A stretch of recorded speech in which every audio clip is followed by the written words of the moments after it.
Teka, huwag munang mag-scroll, pakinggan nyo ito. Nasa Ginatilan, Cebu, ang Inambakan Falls at kilala ito sa malilinaw at napakaturkesang mga pool na napapalibutan ng matatarik na batuhan at makapal na luntiang gubat, kaya agad mong mararamdaman ang canyon vibe paglapit sa tubig. Ang pangunahing talon ay tumutulo sa malawak na natural na pool na perpekto para lumangoy kapag kalmado ang daloy. Paakyat makikita ang magkakasunod na baitang at mga tahimik na pool na mainam para mag-relax o mag-explore.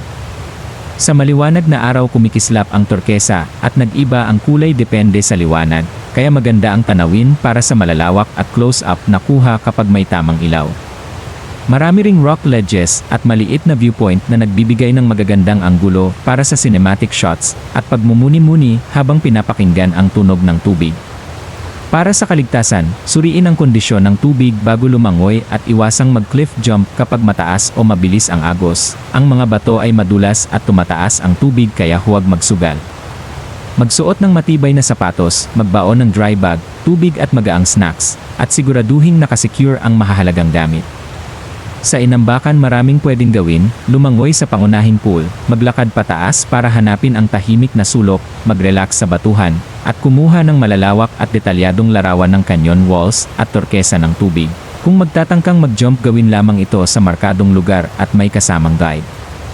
Pinakamainam puntahan sa dry season, kapag malinaw ang tubig at mas madali ang daanan, dumating ng maaga para iwasan ang dami at makuha ang pinakamahusay na ilaw. Irespeto ang lugar, huwag mag-iwan ng basura, iwasang mag-ingay sa mga sensitibong bahagi, irespeto ang pribadong lupa, at suportahan ang lokal na komunidad sa pamamagitan ng pagtangkilik sa small vendors at pagkuha ng lokal na guide kapag available. Narito ang ilang praktikal na tips: magdala ng maliit na first aid kit, magsuot ng sun protective clothing, at gumamit ng waterproof case para sa kamera kung maglalangoy. Para sa mga mahilig sa photography, subukan ang golden hour at gumamit ng polarizing filter upang mabawasan ang glare at lumabas ang tunay na kulay ng turkesa. Kung gagawa ng content, maghanda ng power bank at external microphone para malinaw ang audio at i-secure ang kagamitan sa dry bag habang nasa tubig. Planuhin ang pagbisita ng maaga at ipaalam sa kasama kung saan pupunta kayo. Tandaan na ang pagprotekta sa kalikasan ay bahagi ng magandang pagbisita.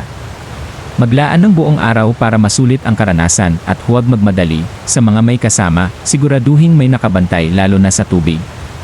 Sa kabuuan, ang Inambakan ay nag-aalok ng malamig at malinaw na pool, tahimik na sulok, at dramatikong tanawin na sulit ilaan ang buong araw para ma-enjoy ng responsable. Kung nagustuhan nyo ito, huwag kalimutang mag-like, follow, comment, at share para mas marami ang makaalam. Mag-enjoy ng ligtas at ibahagi ang magagandang alaala.